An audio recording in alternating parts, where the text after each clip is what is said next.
குட்டீஸ், நம்மளோட குட்டி ஹிந்தி லேர்னர் சேனல்ல நம்ம இன்னைக்கு என்ன பார்க்க போறோம் அப்படின்னா, விசாரத் குஜராத் செகண்ட் பேப்பர்ல 6th எக்ஸசைஸ் டிப்பனி தான் இன்னைக்கு பார்க்க போறோம்.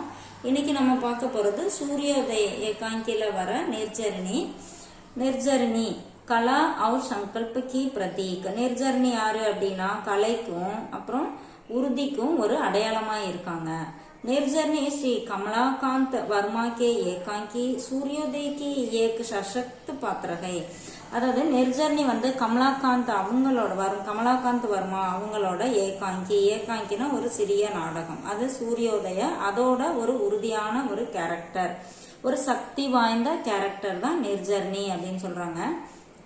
கேவல் ஏக் பிரசித்த நர்த்தகி ஹி நகி, அவங்க ஒரு நாட்டியக்காரி மட்டும் இல்ல, நர்த்தகி அப்படின்னா நாட்டியக்காரி டான்சர் மட்டும் இல்ல, பல்கி ஆத்ம சம்மான் और दृढ़ निश्चय की मिसाल भी है. அதாவது இவங்க ஒரு டான்சர் மட்டும் இல்ல, ஒரு சுயமரியாதைக்கும் உறுதியான ஒரு குணத்துக்கும் இவங்க ஒரு அடையாளமா இருக்காங்க, உதாரணமா இருக்காங்க அப்படின்னு சொல்றாங்க. மிசால் அப்படின்னா உதாரணம், நம்ம அது ஹிந்தியில உதாகரன் அப்படின்னு நம்ம கொடுத்துக்கலாம். அடுத்தது கலா கா சம்மான், அதாவது கலைக்கு மரியாதை. நிர்ஜரணி अपने நிருத்திய கலா கா ஸ்வயம் சம்மான் करती थी. அதாவது நிர்ஜரணி தன்னுடைய கலைக்கு தானே ஒரு மரியாதை கொடுத்தாங்க, அதை ரொம்ப மதிச்சாங்க. उसकी कला इतनी प्रभावशाली थी कि राजा समुद्रगुप्त उसे अपना सभा रत्न बनाना चाहते थे. அதாவது இது எந்த அளவுக்கு ஒரு பிரமிப்பா இருந்துச்சு அப்படின்னா, ராஜா சமுத்திரகுப்து அவங்கள, அதாவது நிர்ஜரணிய தன்னோட சபை நாட்டியத்துக்கு, அதாவது சபாவில் டான்ஸ் ஆடுறதுக்குன்னு ஒருத்தங்களை நியமிப்பாங்க. முன்னாடிலாம் பார்த்தீங்கன்னா ராஜாவோட அவையில டான்ஸ் ஆடுறதுக்குன்னே ஒரு ராஜ நர்த்தகி அப்படின்னு சொல்லி இருப்பாங்க. அந்த மாதிரி இவங்களுக்கு அந்த பதவியை கொடுக்கற அளவுக்கு இவங்களோட டான்ஸ் பிரமிக்க வச்சது அப்படின்னு சொல்லி சொல்றாங்க.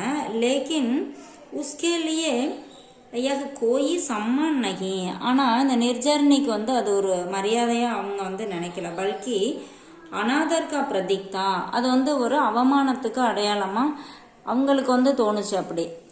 அடுத்து பாருங்க, திருட் நிச்சய அவர் சங்கர்ஷ், அதாவது உறுதியும் போராட்டமும், அவங்களோட உறுதித்தன்மையும் அதுக்கான போராட்டமும்.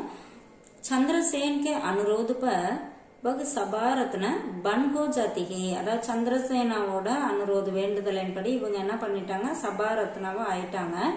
அவங்க சொல்றாங்க, நீ உனக்கு நான் நல்லதுதான் சொல்றேன், நீ சபாரத்னவா உன்னோட இதை ஏத்துக்கோ, இல்லைன்னா ராஜா பனிஷ்மெண்ட் கொடுத்துருவாரு, அதெல்லாம் தேவையில்லாம எதுக்கு அப்படிங்கிற மாதிரி அவங்க சொல்லி கேட்டுக்கிட்டாங்க. பர் ஆச்சாரிய சசாங்கம் பிரான் தண்ட ஸ்வீகார் கர்னே கா சங்கல்ப் தேக்கர் உஸ்கா மன் பதல் கயா ஹை.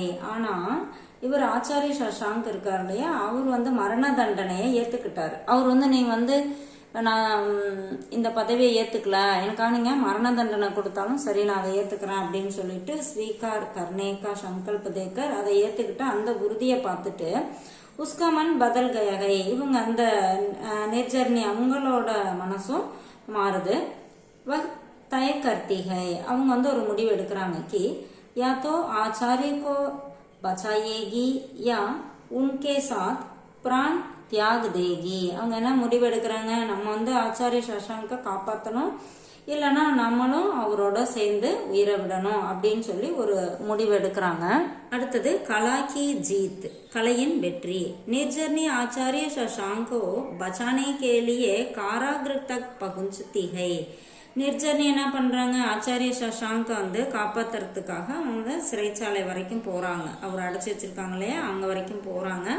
வகா ஸ்வர் சாதனா கி சக்தி சே ராஜா ஸ்வயம் மோகித்து ஹோ ஜாத்தே ஹை. அங்க என்ன பண்றாரு, அந்த ஆச்சாரிய சசாங் ஸ்வர் சாதனா அப்படின்னா அந்த பாட்டு பாடுறது, அதான் சொல்றாங்க, அவரோட பாட்டு பாடுறாரு. அதை கேட்டு ராஜா என்ன பண்றாரு, அட்ராக்ட் ஆயிடுறாரு, அந்த பாட்டுல கவரப்படுறாரு. மோகித் ஹோ ஜாத்தே ஹை और अंततः कला की जीत होती है. கடைசியா என்னது, கலா அந்த ஆர்ட் கலை வெற்றி பெறுது. அடுத்தது விசேஷதா, இதோட சிறப்பு முடிவு. इस प्रकार निर्जरनी केवल एक नर्तकी नहीं बल्कि स्वाभिमान और संकल्प की प्रतीक बन जाती है. இது மாதிரி நிர்ஜரணி என்ன பண்றாங்க, ஒரு டான்சர் மட்டும் இல்லாம ஒரு சுயமரியாதையுடைய ஒரு உறுதியான எண்ணமுடைய ஒரு பொண்ணா அடையாளமா இருக்காங்க, அதுக்கு வந்து அந்த குணத்துக்கு அடையாளமா இருக்காங்க. जो पाठकों के सामने एक उच्च आदर्श प्रस्तुत करती है, அவங்க வந்து ஒரு லட்சியத்தை அடையக்கூடிய ஒரு பொண்ணா நமக்கு வந்து படிக்கிறவங்களோட மனசுல அவங்க வந்து வெளிப்படுறாங்க. இது வந்து உங்களுக்கு கொஞ்சம் ஈஸியா இருக்கும்னு நினைக்கிறேன். இதோட பிடிஎஃப் வந்து நான் லிங்க் டிஸ்கிரிப்ஷன்ல கொடுக்குறேன், வேணும்னா நீங்க அந்த பிரிண்ட் அவுட் எடுத்துக்கலாம். தேங்க்யூ.